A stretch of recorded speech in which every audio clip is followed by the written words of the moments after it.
Hey, have you ever pushed religion on someone and made them cry? Have you ever talked about Jesus and it got somebody so upset they started crying? I have. There's two instances I'm going to tell you about on the podcast today.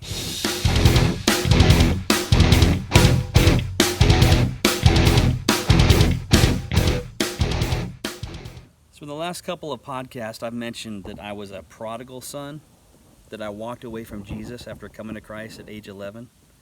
And that might prompt the question, what made you fall away from Christ? What made you walk away from the lover of your soul, Jesus? What made you lose your religion, Doug? Well, I've racked my brain to try to figure that out. And there's two events that happened that involve making somebody cry. And that's my answer, I think. I think that an emotional imprint was made on me at age 11 that caused me so much sorrow that I made the choice to walk away from God, to disobey His call to be an evangelist or a discipler. So, when I was in 5th grade, at age 11, I gave my life to Christ. It was probably after a sermon about get right with God or you'll be left behind when the rapture happens. Those were some popular sermon topics of the day at the time. Went to Calvary Hill Baptist Church on Route 236 in Fairfax, Virginia. It's still there. Went by to visit it this past summer. Took a picture of the sign. Anyway, so by the grace of God, I responded to his sermon, gave my life to Christ, started reading the Bible, came alive. I felt the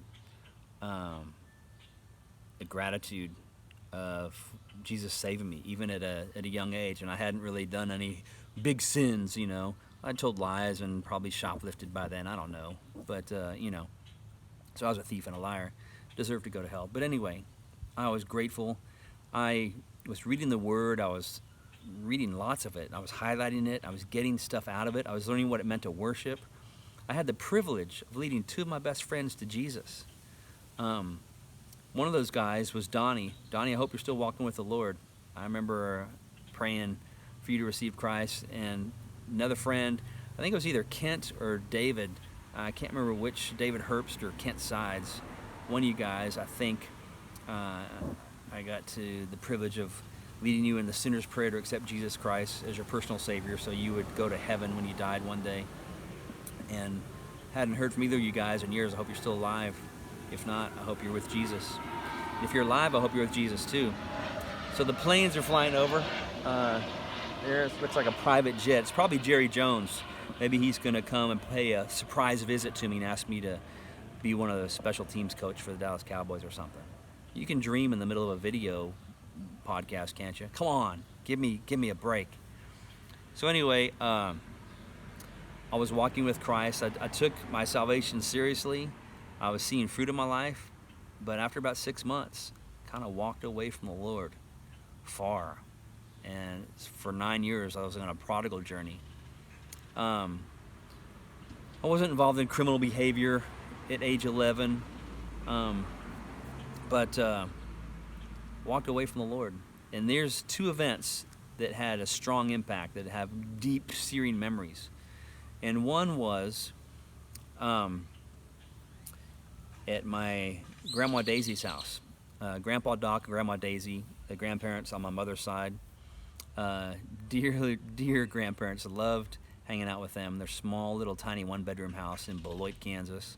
I was on the front porch with Grandpa Doc, wanting to tell him about Jesus, this Jesus that I discovered and fallen in love with. I wanted him to fall in love with Jesus too. And he didn't want to talk about Jesus with me and just didn't want to talk about it.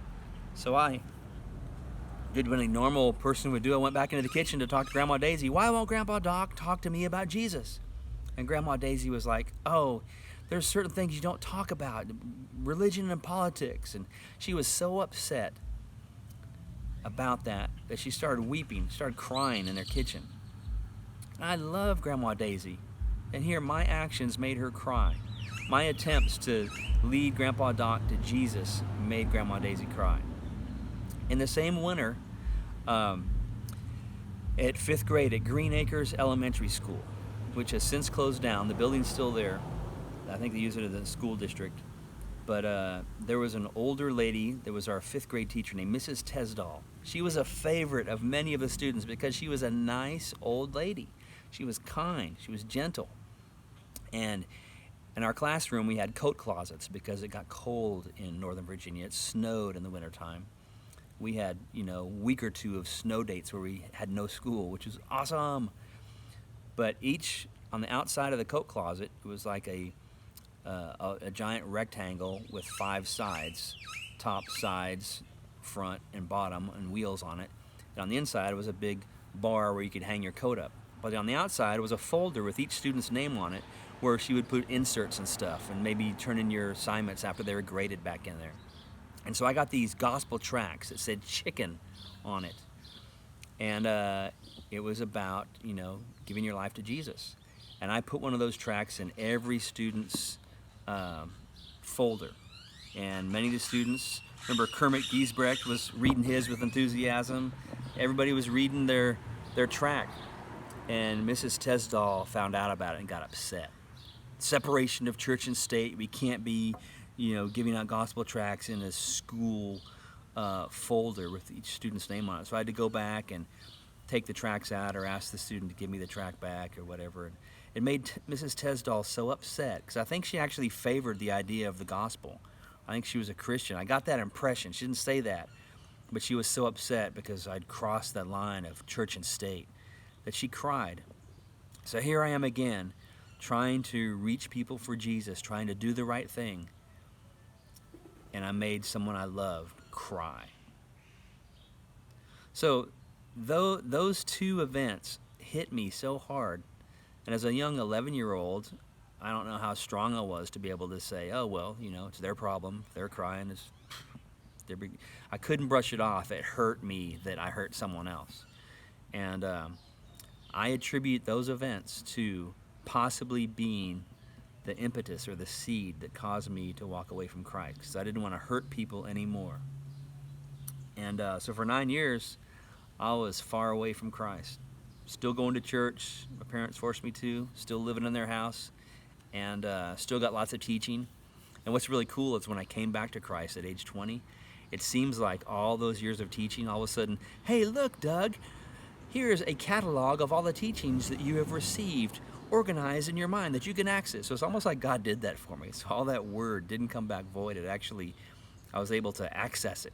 Even though I didn't believe it at the time or didn't want to contemplate it, didn't meditate on it by any stretch, didn't want to obey it for sure for those 9 years. But the word was there for me when I'd come back to him. So that training was kind of cool. And I appreciate that. I appreciate being forced to go to church for those 9 years where I didn't want to obey God.